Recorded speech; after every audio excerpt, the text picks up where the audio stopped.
What's going on, everybody out there? This is Popular Stranger, and we are back at you again today with another Madden 24 Ultimate Team video. In today's video, we're going to be going over everything to expect for the Team of the Year promo, how to prepare for it, how to earn free cards, when those cards are coming out. So let's go ahead and jump on into it. If you missed the content schedule for this week, we're going to have a special GMM show tomorrow night. That's Wednesday night, 7 p.m. Eastern Time, where everything should be revealed. We might see some type of teaser later on tonight on Twitter at 7 p.m. Eastern Time, and then the actual cards will be out on Thursday. All content Monday through Friday is 1:30 p.m. Eastern Time. So Thursday afternoon is when you can expect Team of the Year cards to hit in-game. Let's talk about one thing you can be doing right now to earn a free Team of the Year card. That's going to be playing through your Team of the Week solo. So if you just recently got the game, I know it's free on Game Pass right now, so a lot of new people are starting to get into Madden Ultimate Team this year. Go back and play these Team of the Week solo challenges.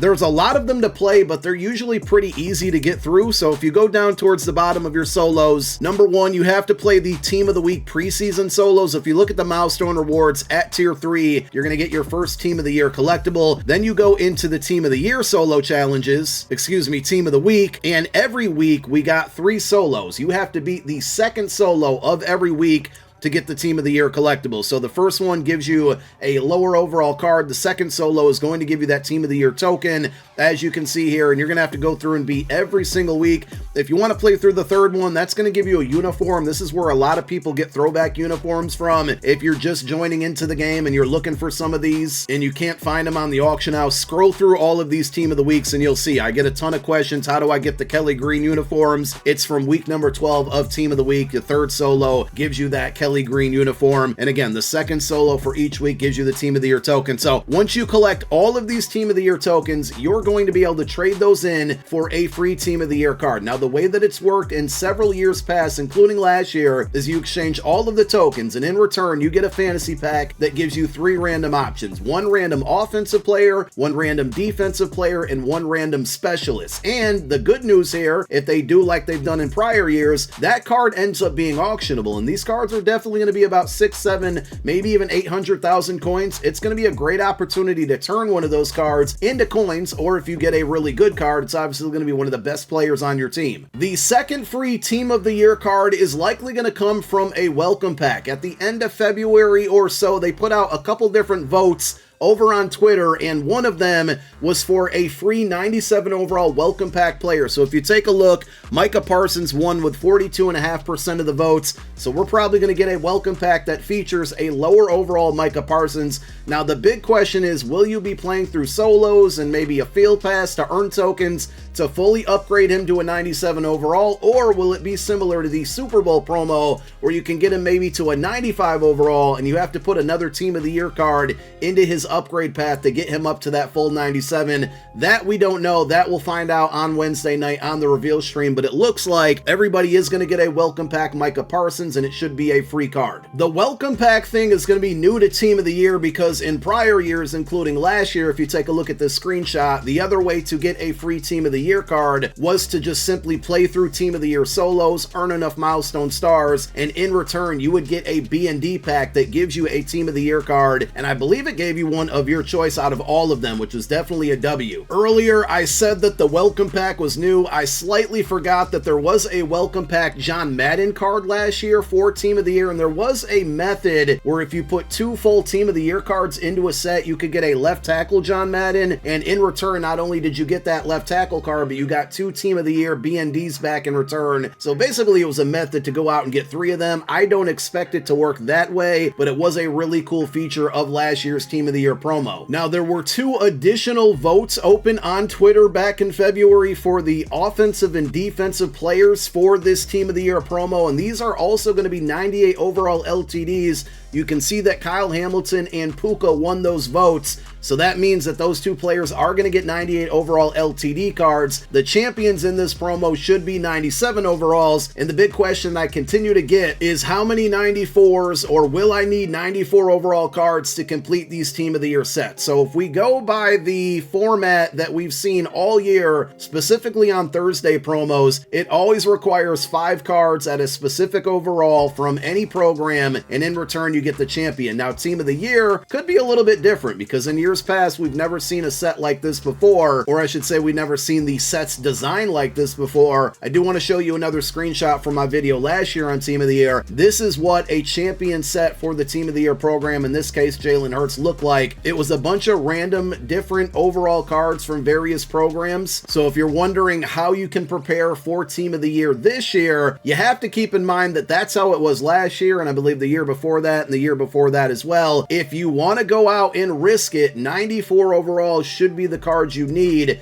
to build out a 97 overall Team of the Year this year. But again, I want to put a huge, ginormous asterisk next to that because we just don't know what exactly EA is going to do. If we follow the trends of everything they've done this entire year, that would say go out and get 594 overall cards. That will build you a 97 overall Team of the Year card. If we want to look back and see what they've done in years past, we don't know exactly what cards you're going to need to build out. So only do this if you're willing to take the risk. I'm going to tell you personally, I'm not going to risk it, though I do think 94s end up building 97 overall Team of the Years. I'm just going to wait and see what exactly we get. If you take a look at the market right now, this is PlayStation 5 specifically, you can see that 94s on average go for about 130,000 coins. So if you multiply that times 5, that means right now, if you were to build or buy 594 overall cards and pay 130 or less for them, it's going to cost you about 650K to pre-build a 97 overall Team of the Year. Again, huge asterisks next to this. I know some of you have a hard time listening to specific things,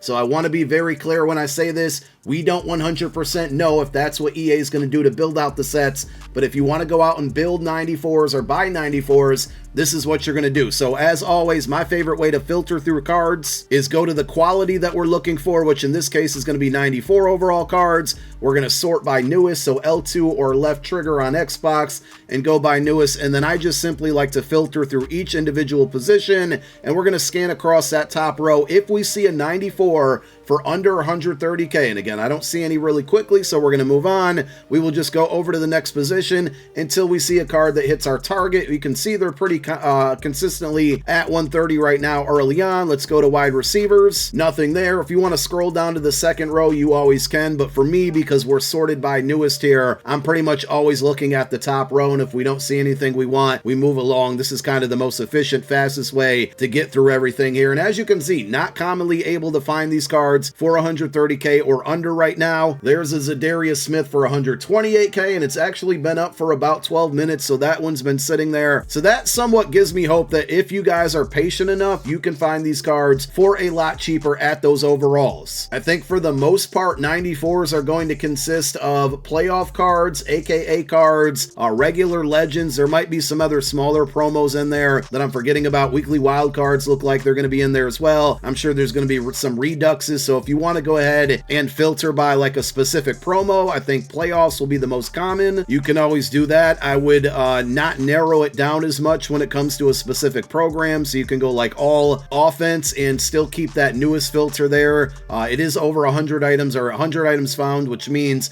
it's not giving us every single card that's on the block there. And there's just not a lot for 130 or under. There's a Steven Nelson for 131. There's still that same Zadarius Smith for 128. Another Steven Nelson for 129. So the other thing is going to be, how can we build out 94s with, potentially binder trash if you happen to have it. So we already talked about how playoffs are the most common 94s out there. Let's take a look at 94 overall playoff sets. There's just one fantasy pack that's available, and to knock this one out, you need 591 overalls. Similar to how you're going to need 594s to build out a 97. So now we want to go through and try to find some promos that gave out 91 overall cards. If you happen to have 591 sitting in your binder, that's a great opportunity to build out a 94. 91s currently go for about 30K, so if you multiply that by 5, that's 150K, and that's going to be more expensive than buying a 94 outright when we saw a few of them at 130. So now really you have to see, do you have a bunch of cards that can build out 91s in your possession, or can you snipe 91s for well under 30K? There's definitely a bunch of different routes that you can try out and take. There's not really a ton of great promos or sets that are available to get 91s. I think all Madden is probably going to be your best option here, and you can see that I have some binder trash to build a 91, and this is going to require any 5 88s or 89s. So if you have a ton of 88s or 89s or both in your binder, you can build a bunch of 91s and then take those 91s to build 94s, and then you got 94s for the 97 overall team of the years. Again, huge, ginormous asterisks, bigger than the drought that the Cowboys have in winning a Super Bowl. We don't know if that's exactly what EA is going to require within these item sets for the team of the year cards, but if you want to, you can take a look now at a bunch of 88s. This is only if you have them in your binder, because buying a bunch of 88s to then build 91s to then build 94s, the math doesn't help you out. It will end up costing you way too much if you're buying 88s from scratch. But again, if you happen to have them in your possession, it's a good way to turn that binder trash into something more valuable. One final thing that you can do, and it's not guaranteed this will be an option either, but in years past, we've seen different training packs for the Team of the Year promo where you basically would spend X number of training, and it would be pretty expensive because these are high overall cards, but it would give you a random, either, a random Team of the Year card. And I think they usually had an offensive pack, a defensive pack, and a specialist pack. Specialist pack was usually a lot less expensive. So if you want to go out and buy training, you certainly can right now. It's fairly inexpensive, about 1.60 coins per training point. Again, I don't know if this is going to happen, but we've seen it happen in years past. And also, I think the smarter route would be if you happen to have a ton of binder trash like we've talked about, especially like BNDs from just old programs. I pretty much only quick sell BNDs. That's why you're going to see a ton of other cards in my possession here that are worthless to a point, but still could give me some value. If you happen to have a ton of cards in your binder like this, and I know a lot of you are OCD about it, these could resort into training, and that training essentially could build you or buy you a pack that gives you a Team of the Year card. You might not have your choice of which Team of the Year card you get, but if they're all fairly expensive, it doesn't matter at the end of the day. Rerolls for the entire year have been very, very bad, but when it comes to Team of the Year, it's a reroll in a sense that you're going to get a random card, but at least you know that you're going to get a full champion from the Team of the Year promo. Again, assuming ginormous asterisks that they do things that they've done in previous years past. But those are just all the different things that I'm thinking about and getting ready to do to prep for the Team of the Year promo, which is coming Thursday. And let's all hope that these cards are good, specifically with good discounted abilities and X Factors, because right now Combine cards are the best cards in the game, and those are going to go up in price if Team of the Year ends up being disappointing. If Team of the Year ends up being really, really good, those Combine cards, which are now about 500-600K, excluding the LTDs, you could see those come down in price. Super Bowl promo cards are going to crash very, very hard, and it's going to be a great day for a lot of you no money spent players to build up your team. No, you won't be able to get all of the best cards that come out on Thursday, but you'll be able to get a lot of cards that are still very, very usable with good discounted abilities and X Factors because of a market crash. And of course, if the market crashes the way I think it will, we'll absolutely be dropping videos going over the best players to be buying. So for right now, weekly wildcards come out tomorrow. I don't think they could put out a card good enough to get me to spend money or coin. I would stay put on everything. It's probably a little bit too late to sell your team if you were thinking about doing that, unless you have really high-end cards like Combine cards, but selling those will come at a risk. But for now, save your money, save your coins. Let's all wait till Thursday and see exactly what happens, what we get, what the market does, what free cards we get, who gets cards, because that's all going to play a part in the way things go. Thank you guys for tuning in. My name is Popular Stranger, and I'm out. Peace.